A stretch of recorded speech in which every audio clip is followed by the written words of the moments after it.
বুজিছ তোৰ লগতে মোৰো কপাল খুলি এইবাৰ তোক লৈ ৰজা ধৃতৰাষ্ট্ৰ দিগ্বিজয়লৈ যাব এই ৰজাটোৰো বৰ ভাগ্য নহয় দেই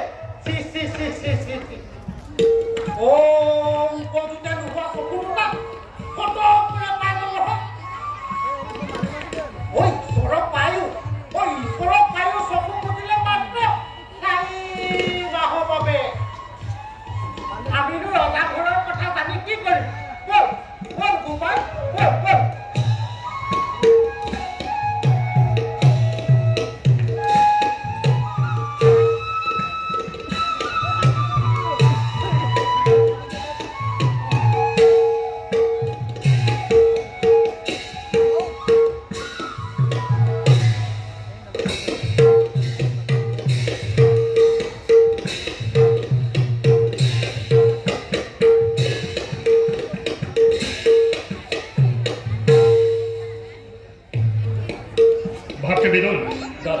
দিগ্বিজয়ৰ সকলো আয়োজন সম্পূৰ্ণ হ'লনে হয় দাদা আৰু মিত্ৰ ৰজাসকললৈ খবৰ পঠোৱা হ'ল হয় দাদা দিগ্বিজয়ৰ সকলো আয়োজনেই সম্পূৰ্ণ হ'ল মিত্ৰ ৰজাসকল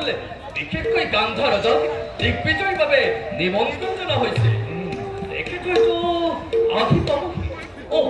হ'ব দাদা তেখেত আহি পালেহি যোৱা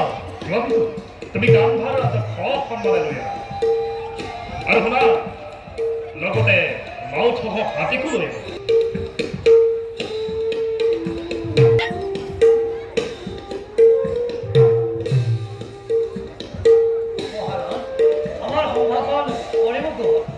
প্ৰতি সম্ভাষণ গ্ৰহণ কৰিব মিত্ৰবৰ্গ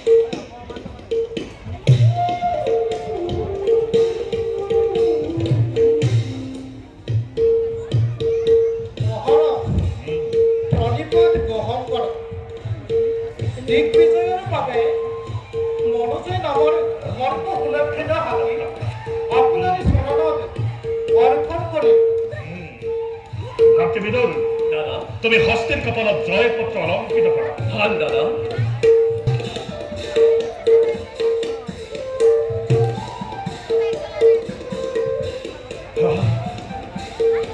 আমাৰ প্ৰতিপাত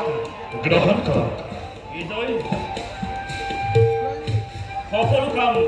হলনে সম্পূৰ্ণ বাৰু বিজয় পঢ়াচোন বিজয় পত্ৰ কি লিখিলা ভাল পিতা বিজয় পুত্ৰ ব্যাস পুত্ৰ প্ৰবল প্ৰতাপে ধৃতৰাষ্ট্ৰই দিগ্বিজয়ৰ বাবে বিদুৰ আৰু গান্ধাৰ প্ৰমুখ্যে মিত্ৰসকলক লৈ যাত্ৰা আৰম্ভ কৰিছে যিসকল ৰজাই কোনো বাধা প্ৰদান নকৰাকৈ ৰজাক সম্ভাষণ জনাব সেইবোৰৰ লগত মৃত্যুটো স্থাপন কৰিব যদি কোনোবাই বাধা প্ৰদান কৰে তেন্তে তেওঁ নিজ শক্তি সামৰ্থ্যৰে ধৃতৰাষ্ট্ৰৰ লগত যুদ্ধ দিব লাগিব উত্তম উত্তম এতিয়া যাত্ৰা আৰম্ভ কৰা হবে জয়ধ্বনি জয় হস্তিনাৰাজ ধৃতৰাষ্ট্ৰৰ জয় হস্তিনাৰাজ ধৃতৰাষ্ট্ৰৰ